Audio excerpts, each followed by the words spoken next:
যে ব্যক্তি শাবান মাসের আগে থেকে নফল রোজা রাখার অভ্যস্ত, সে কি রমজান শুরু হওয়ার আগের 2-1 দিন নফল রোজা রাখতে পারবে? প্রশ্ন: কেউ যদি দূরবীন দিয়ে চাঁদ দেখে তবে কি তা জায়েজ?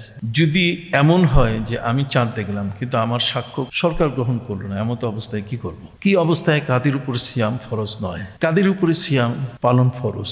যে ব্যক্তি শাবান মাসের আগে থেকে নফল রোজা রাখার অভ্যস্ত, সে কি রমজান শুরু হওয়ার আগের 2-1 দিন নফল রোজা রাখতে পারবে? দেখুন, এই সম্পর্কে নবী করিম সাল্লাল্লাহু আলাইহি ওয়াসাল্লাম সাধারণত শাবান মাস যখন আসতো তখন সবচেয়ে বেশি তিনি রোজা রাখতেন, কিন্তু রমজানকে মিলাইয়া তার কাছাকাছি 2-1 দিন আগে তিনি কিন্তু সিয়াম সাধনা করতেন না।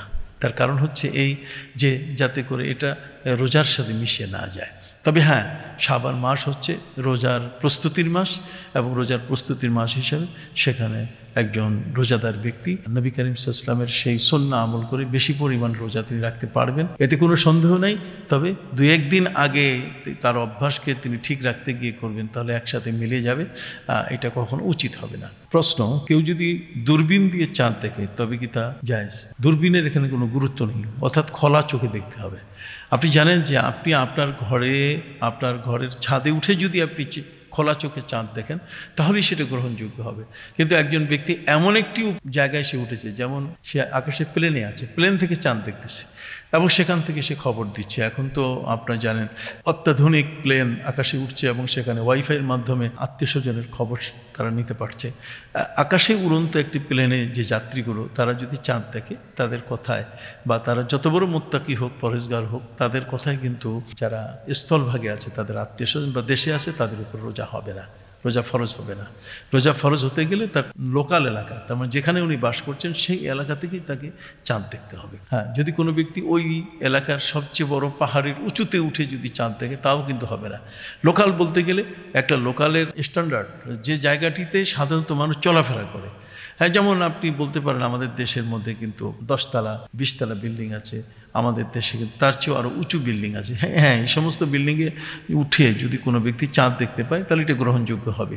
কিন্তু এমন একটি পাহাড়ের উপরে উঠলো যেটা আমাদের সাধারণ বিল্ডিংয়ের চেয়ে আরও অনেক অনেক গুণ উঁচু, তাহলে সেটাতে সেই জায়গাটিতে উঠে যদি কেউ চাঁদ দেখে তাহলে তার সাক্ষ্য গ্রহণযোগ্য হবে না।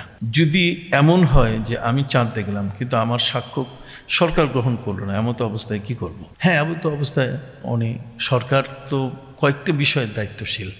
তার মধ্যে একটি হলো চাঁদকে নিশ্চিত করা যে চাঁদের সূচনা অর্থাৎ কবে থেকে রোজা হবে, এটা সরকারের কিন্তু একটা নিয়মিত রাষ্ট্রের দায়িত্ব। রাষ্ট্রের দায়িত্ব হচ্ছে হজের দিন ঘোষণা করা। হজ কখন হবে এটা রাষ্ট্র যদি ঘোষণা না করে, তাহলে মানুষ এক এক জায়গায় এক এক রকম হিসাব করে, কেউ একদিন আগে হজ করবে, কেউ একদিন পরে হজ করবে।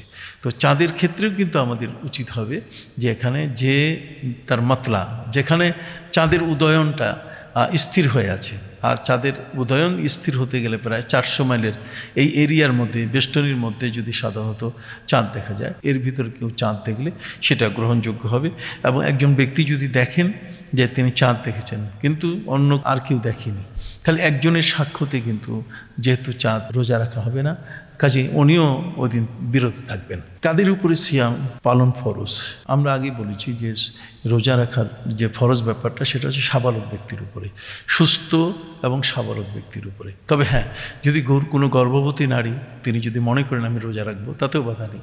প্রবাসে যে ব্যক্তি যাচ্ছেন আকাশে প্লেনে, মনে করুন নিজের দেশ থেকে আমেরিকা অথবা লন্ডনে যাচ্ছেন, যেখানে 10 ঘন্টা অথবা 16-18 ঘন্টার মতো সময় লাগে, সেখানেও কিন্তু তিনি ইচ্ছে করলে যদি রোজা পালন করতে চান তাও করতে পারেন। সৌদি আরব থেকে কেউ যদি বাংলাদেশে আসেন, বাংলাদেশ থেকে সৌদি আরবে যাওয়ার পথে, সেখানেও এখন বর্তমান আমাদের প্লেনগুলো লাক্সারিয়াস, এত সুযোগ সুবিধা। আমরা আগের যুগের যারা এই সফরে থাকতেন তারা কিন্তু উটের পিঠের উপরে যেতেন এবং সেখানে উটের চাল, উট যখন চলতো তখন ঝাঁকি লাগতো গায়ে, একটা মানুষ কিন্তু সেখানে বেশ কিছু দূর চলার পরে ক্লান্ত হয়ে পড়তো। কিন্তু আমরা প্লেনগুলোতে যখন যাত্রা করি আমাদের দেশ থেকে বিদেশের পানে, তখন কিন্তু স্বাভাবিকভাবে আমরা দেখি যে আমাদের কোনো অসুবিধা হয় না, বরং নিজের ঘরে যে অবস্থায় থাকি তার চেয়েও প্লেনে কিন্তু আরও ভালো অবস্থায় থাকা যায়।